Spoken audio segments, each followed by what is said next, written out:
በባህር ዳር ከተማ ጥቃት የደረሰባቸው ሴቶች ከሚያገግሙባቸው አንዱ በሆነው አጋር ኢትዮጵያ የማገገሚያ ማዕከል ከሰሞኑ ቅኝት አድርገናል። እንግዲህ ጥቃት የደረሰባቸው ሴቶች ከስነ ልቦናና ማህበራዊ ጫና አገግመው በኢኮኖሚ ራሳቸውን እንዲችሉ እየተሰጠ ስላለው አገልግሎት ባልደረባችን ማማነሽ ገኔ ከአጋር ኢትዮጵያ ስራ አስኪያጅ ወይዘሮ ሙሉጎጃም ተክሉ ጋር ቆይታ አድርጋለች። ተከታትለን እንመለስ። እንደ ባለ ታሪካችን ሌሎች ጥቃት የደረሰባቸው ሴቶችም ከደረሰባቸው ስነ ልቦናዊና ማህበራዊ ጫና እንዲያገግሙ የሚያደርጉ ማዕከላት አሉ። ከነዚህ ማዕከላት መካከል አንዱ አጋር ኢትዮጵያ ነው። እኛም ዛሬ በአጋር ኢትዮጵያ ተገኝተን ጥቃት የደረሰባቸው ሴቶች ከስነ ልቦናዊና ከማህበራዊ ጫና እንዲሁም በኢኮኖሚ ራስን ከመቻል አንፃር ጥቃት ለደረሰባቸው ሴቶች ምን አገልግሎቶችን እየሰጠ ነው የሚለውን ለመቃኘት ከአጋር ኢትዮጵያ ስራ አስኪያጅ ወይዘሮ ሙሉጎጃም ተክሉ ጋር አጠር ያለ ቆይታ የምናደርግ ይሆናል። አብራችሁን ቆዩ። አመሰግናለሁ ስለ ጊዜሽና ስለምትሰጪኝ ሐሳብ ወይዘሮ ሙሉጎጃም። በቅድሚያ ወደዚህ ማዕከል የሚመጡ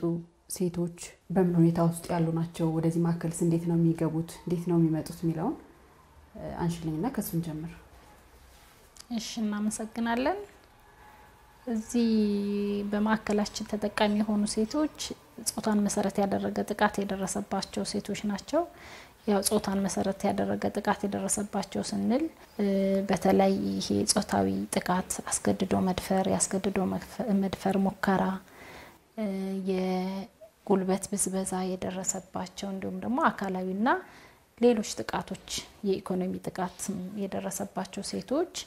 ከተለያዩ አጋር አካላት ተልከው ወደኛ ሲመጡ አገልግሎቱን ያገኛሉ። እነማን ይልኳቸዋል? እንደኛ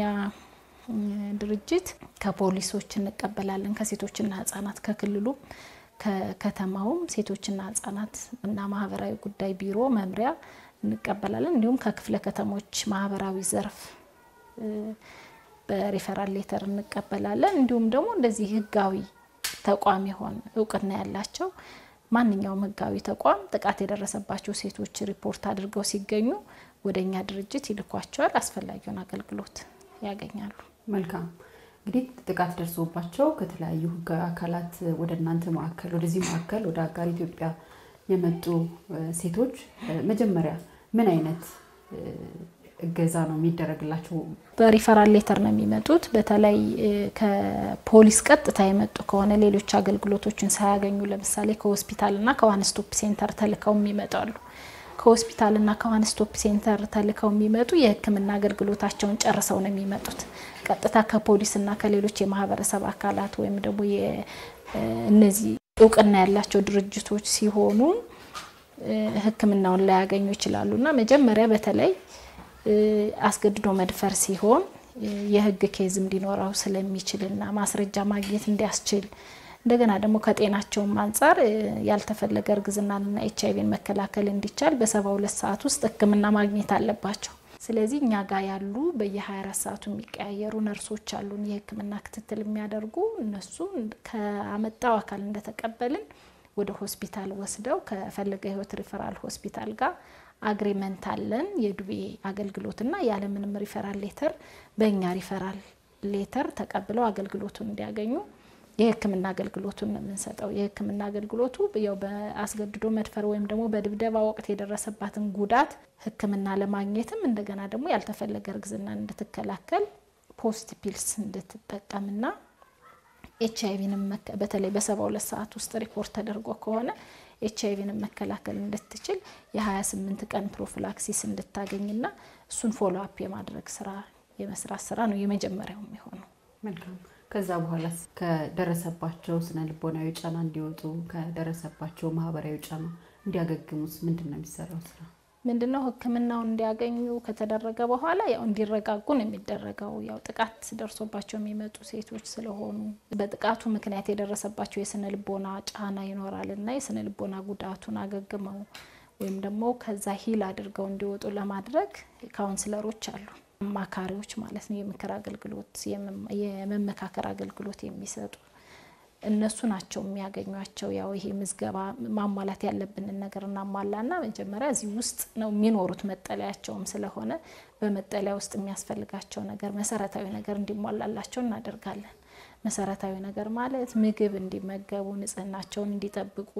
ከዛ ደግሞ የንጽህና መጠበቂያ ፕሮቪዥን ለምሳሌ ሞዴስ ቢጃማ ነጠላ ጫማ ጥፍር መቁረጫ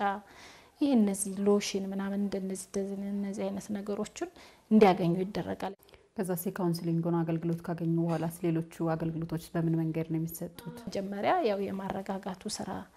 ከደረሰባቸው የስነ ልቦና ተጽዕኖ እንዲወጡ የማድረግ በተለያዩ ቴራፒዎች ምናምን ይሄን አገልግሎት ይሰጣሉ ካውንስለሮች ጎን ለጎን ግን ከዛ እንትናቸው እየተሻሻለ መጥቷል የስነ ልቦና ጉዳታቸው እየተሻሻለ መጥቷል ብለው ሲያስቡ ጎን ለጎን የሚወስዳቸው ነገሮች ይኖራሉ ለምሳሌ የህይወት ክህሎት ስልጠናዎችን ይወስዳሉ መሰረታዊ የንግድ ክህሎት ስልጠናዎችን ይወስዳሉ ግን ይሄ ወደ መጨረሻው አካባቢ ነው የሚሆነው የህይወት ክህሎቱ መጀመሪያ እንደገቡም ሊጀመር ይችላል ከካውንስሊንጉ ጋር አብሮ ሊሄድ ይችላል ጎን ለጎን ይሄ መሰረታዊ የንግድ ክህሎት ስልጠናና የሙያ ክህሎት ስልጠናው ግን ወደ ይሄ የካውንስሊንግ አገልግሎቱን እየጨረሱ ባሉበት ሁኔታና ጥሩ እንተናላቸው ተብሎ ሲታሰብ የስነ ልቦና እንተናላቸው ተረጋግተዋል ወይም ደግሞ ከዛ ካስጨነቃቸው ወይም ደግሞ አሳሳቢ በራስ መተማመንና ሌሎችም ችግሮች ካሉባቸው ከዛ እየወጥ ነው ብለው ሲያስቡ ነው ሌሎች እንትኖችን ፕላን አድርገው የሚሰሩ ልጆች ካላቸው ወይም ደግሞ ነፍሰ ጡር ሆነው በዚህ ባስገድዶ መድፈርም ሊሆን ይችላል ወይም ደግሞ በፍቅር ጓደኛቸው ተክደው ምናምን ሊሆን ይችላል ነፍሰ ጡር ሆነው የሚመጡ ሴቶች ሊኖሩ ይችላሉና እነዚህ ሴቶች የፕሪናታል ኬር የቅድመ ወሊድ ክትትል ያደርጋሉ ከዛ ሲወልዱም ደግሞ ከወለዱም በኋላ ደግሞ የፖስትናታል ኬር ይሰጧቸዋል ነርሶቹ ከነርሶቹ በተጨማሪ ኬር ጊቨርስ አሉ ወይም ደግሞ የመጠለያ እናቶች የምንላቸው እነሱ ልክ እንደ እናት ሆነው እነሱን የሚንከባከቡና የሚቆጣጠሩ ለነሱ ይጠቅማቸዋል የሚሏቸውን አገልግሎት የሚሰጡ ናቸው ከዚህ በተጨማሪ የላይፍ ስኪል ትሬኒንጉን የቤዚክ ቢዝነስ ስኪል ትሬኒንግ እና የቮኬሽናል ስኪል ትሬኒንጉን ከወሰዱ በኋላ ሪኢንቴግሬት ነው የምናደርጋቸው ግን እዚህ በመጠለያ ውስጥ ጎን ለጎን የተለያዩ ስልጠናዎችን ለምሳሌ ወጣው የግል ተቋማት ጋር መሰልጠን የማይችሉ እዚህ ውስጥ የጸጉር ቤትና የልብስ ስፌት ማሰልጠኛ ክፍሎች አሉ እዛ ስልጠና ይወስዳሉ ለምንድነው ማውጣት የሚችሉት አንዳንዶቹ አራስ ስለሚሆንና ልጆቻቸውን ጥለው ማውጣት ስለማይችሉ ስለማይጠነክሩም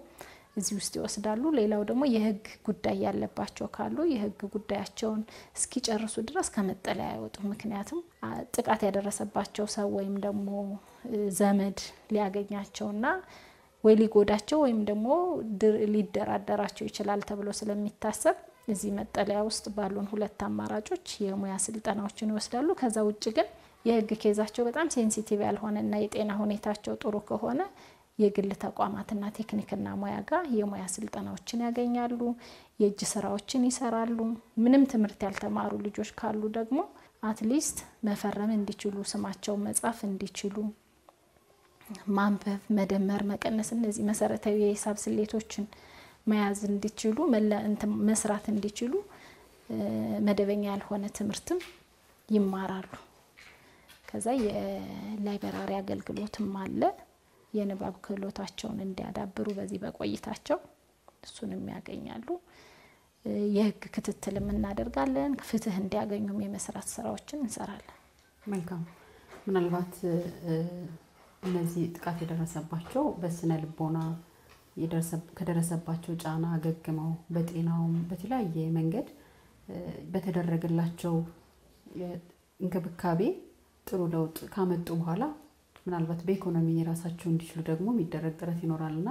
በዚህ ረገድስ ምንድነው ማዕከሉ እየሰራ ያለው ስራ ምንድነው የምናደርገው ብዙ ጊዜ ያው ለአንድ አመት ነው በየአመቱ ነው ፕሮጀክታችን እንትን የምንለውና ዩኤንኤም ነው ድጋፉን የሚያደርግልን 200 ሰዎችን በአመት በዚህ በመጠለያ ውስጥ ገብተው አገልግሎት እንዲያገኙ ይደረጋል ከ200ዎቹ ውስጥ 100ዎቹ የሙያ ክህሎት ስልጠና ይወስዳሉ ከ100ዎቹ ደግሞ 50ዎቹ ምንም አማራጭ የላቸውም በተለይ ደግሞ ህፃን ልጆች ያላቸው ምንም ዘመድም የላቸው የሚደግፋቸው አካል የለም አማራጭ የላቸውም ተብሎ የሚታሰቡትን ደግሞ 50 ሴቶች የመነሻ ካፒታል እንሰጣቸዋለን ያው መጀመሪያ እዚህ ድርጅቱ ሲጀምር የነበረው 20 ሺህ ብር ነበር የኑሮ ደረጃውም እንደዛ ስለነበረ ከዛ ባለፉት 2-3 አመታት ወደ 30 ሺህ ብር እንሰጥ ነበር አሁን ከ40 ሺህ ብር እስከ 50 ሺህ ብር ለአንድ ሰው በመስጠት በተለያዩ የሥራ መስክ እንዲሰማሩ የማድረግና ስራቸውን እየሰሩ ልጆቻቸውንም መንከባከብ እንዲችሉ ራሳቸውን እንዲችሉ የማስቻል ስራ እንሰራለን ይሄን ካደረግንም በኋላ ክትትል ስራዎችን እንሰራለን መልካም ምናልባት ጥቃቱ ደርሶባቸው ወደዚህ ማዕከል የገቡ ሴቶች መቼ ነው ከዚህ ማዕከል ሊወጡ የሚችሉት ትንሹ 3 ወር ነው እንዲቆዩ የሚፈቀደው ነገር ግን በ3 ወራት ውስጥ እነዚህን ሁሉ አገልግሎት ወስደው ለውጥ ካላመጡ እንደገና ፕላን ተደርጎ ለቀጣይ እንደገና 3 ወር ፕላን እናደርጋለን እስካሁን ድረስ ባለን ልምድ በተለይ ነፍሰ ጡር ሆነው የሚመጡ ሴቶች ረጅም ጊዜ ይወስዳሉና ወልደው እነሱ ጠንክረው 6 ወር ሞልቷቸው ከወለዱ በኋላ ልጆቻቸው ጠንክረው መስራት እስኪችሉ ድረስ እኛ ጋር ይቆያሉ ግን በየ3 ወሩ ሁሌም ፕላን ያደረግን ማለት ነው እንጂ ትንሹ 3 ወር ነው ግን እስከ 1 አመት ከ2 ወር ከምናምን የሚቆዩ ይኖራሉ እንደላቸው ሁኔታ እንደ ኬዛቸው ለምሳሌ የህግ ኬዛቸው ካላለቀ የካውንስሊንግ እንትኑ ሰርቪሱ ካላለቀ በቶሎ ለውጥ የማያመጡ ከሆነ ለውጥ እስኪያመጡ ድረስ መጠበቅ ስላለብን ሊቀጥሉ ይችላሉ ቶሎ ማገገም ከቻሉ ግን በ3 ወር ውስጥ ነው በ3 ወር ጊዜ ውስጥ እጅግ አድርጌ ነው ማመሰግነው የአጋር ኢትዮጵያ ስራ አስኪያጅ ወይዘሮ ሙሉጎጃም ተክሉ ጥቃት የደረሰባቸው ሴቶች ከደረሰባቸው ስነልቦናዊና ማህበራዊ ጫና እንዲያገግሙ በኢኮኖሚ ራሳቸውን እንዲችሉ ማዕከሉ ምን ተግባራትን እየሰራ ነው በሚለው ሐሳብ ዙሪያ ከአጋር ኢትዮጵያ ስራ አስኪያጅ ወይዘሮ ሙሉጎጃም ተክሉ ጋር ያደረግነው አጠር ያለ ቆይታ የተከታተላችሁትን ይመስል ነበር ጤና ይስጥልን